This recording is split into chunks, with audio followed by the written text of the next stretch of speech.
Today for Pokemon Explained, we're talking about Porygon and why this digital duck has been absent from the Pokemon anime for over 20 years. Even more incredibly, its evolution, Porygon Z, has never been shown in the anime whatsoever. It's the only pre-Gen 8 Pokemon that's not a legendary or a mythical that can make this claim. It's very fascinating since both Porygon Z and Porygon 2 are both powerhouses in VGC and competitive Pokemon as a whole, so obviously adding them to the anime as main characters would make a ton of sense, right? So what's going on? Why was Porygon put on the blacklist? Well, gas up your DeLoreans and get your TARDISes ready for takeoff, because we're going back in time to tackle this 20-year-old mystery.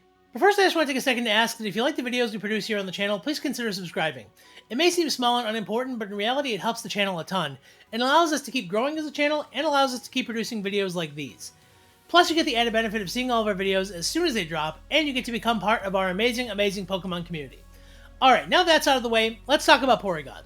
Back in 1997, the Pokemon anime was a smash hit on Japanese television, and the series was getting ready to release its 38th episode. The episode would feature a mysterious Pokemon from the first-gen games that Pokemon was eager to do something with, given its lack of importance in the Gen 1 games. Back in Pokemon Red, Blue, and Yellow, Porygon was only able to be purchased using coins from the Rocket Game Corner. Players would have to play slot machines for hours in order to get enough coins to trade in for it. But the problem is, Porygon didn't really do anything. It was really just there to complete the Pokedex, and aside from being expensive and taking a lot of time to get, it didn't really have anything notable about it, aside from the fact that it looked differently than most Pokemon of the era. So when Porygon finally got its chance to shine in the Pokemon anime, it was a very big deal.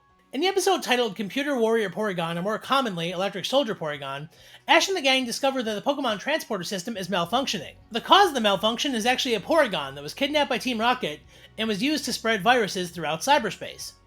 A scientist along with Ash, Brock, and Misty use a transporter to actually go into cyberspace with another Porygon, who is there to basically battle the bad Porygon and get rid of all the viruses. Unfortunately, in the meantime, Nurse Joy hired an IT professional to install antivirus software in the Pokemon transporter. The antivirus software worked, a little too well though, and determined that everybody in cyberspace was a threat, even our main protagonists. The antivirus software begins attacking Ash and friends, and in order to prevent them from being hit by antivirus missiles, yeah, just go with it, Pikachu hits them with an electric attack, causing them to explode, allowing our heroes just enough time to escape to safety. While this may all sound good and fun, the resulting explosion from the destruction of the antivirus missiles was nothing short of an assault on the senses. To make the explosion feel larger and more powerful, the animation team combined two common practices in Japanese anime together to make one very powerful explosion. The first technique, known as Paka Paka, is flashing back and forth between two colors rapidly.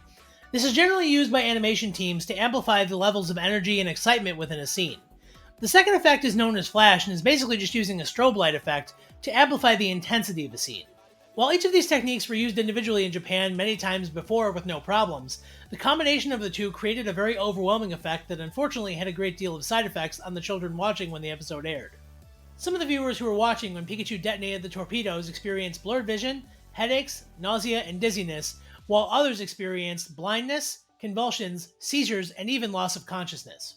Japan's Fire Defense Agency reported that 685 viewers, consisting of 310 boys and 375 girls, all had to be taken to the hospital by ambulance following their viewing of the episode.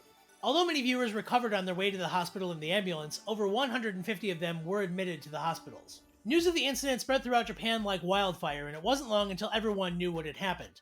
The reaction on the part of the Tokyo Stock Exchange was also equally swift, with Nintendo stock falling more than 400 yen or 3.2% the following morning.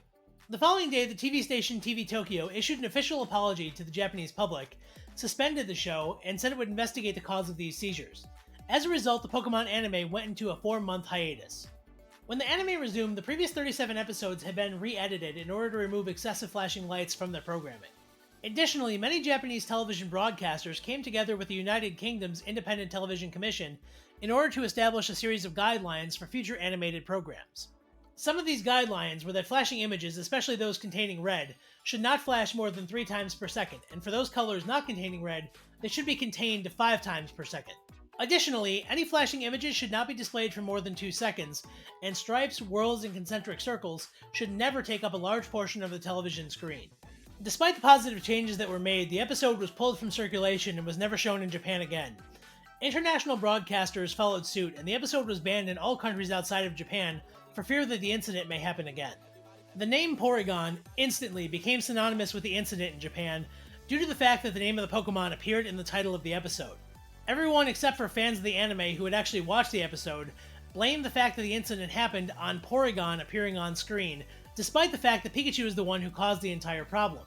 This association led to the entire Porygon line never appearing in the Pokemon anime again, and only being used very rarely in background still images. As Electric Soldier Porygon was never released internationally, nor was it even translated from its original Japanese, Porygon's official debut in the international anime was in the episode A Chansey Operation, in which it's only seen as a still image among many other Pokemon still images as a transition from one part of the story to another. Porygon actually wouldn't even get its second appearance until the Sun and Moon episodes of the anime, in which it's seen in the first episode. Porygon is actually seen, but only as a decal on a wrapper for a souvenir at a gift shop that is shown in the early parts of the episode. However, this is still much better than what happened to Porygon 2 and Porygon Z. Porygon 2's only official appearance in the Pokemon anime is in the Johto Pokérap, seen at the end of the episodes of the Gold and Silver arc of the anime. And then there's Porygon Z, who has never made it into even one episode of the Pokemon anime whatsoever. However, these Pokemon were able to get some appearances in the Pokemon movies, although they're really brief. In the 4th and 5th Pokemon movies, a Porygon actually gets a cameo appearance. In the opening sequence for both films, a Porygon is briefly seen floating over a fence in the beginning of the film. And again, while this may seem like nothing, it is so much better than what happened to Porygon 2 and Porygon Z. Their only appearances in the films were in the movie Kyurem vs. the Swords of Justice. In the beginning of the film, there's a sequence called The World of Pokemon, in which they show all of the Pokemon up to that point in the series, which was Gen 5. Porygon 2 and Porygon Z are seen only as still images within the sequence, and that's it. So there you have it, the long, twisted, and tragic reason why the Porygon line was removed from the Pokemon anime and will never be coming back, even when it wasn't Porygon's fault. Anyway, I hope you found this video interesting and entertaining, and if you did, remember to absolutely smash that like button in the face, and consider subscribing to the channel in order to join our amazing, amazing community. I've been Blaine for Bridge4Games. Thank you all so much for watching. I hope each and every one of you have an awesome, amazing day, and I'll see you next time. Bye-bye!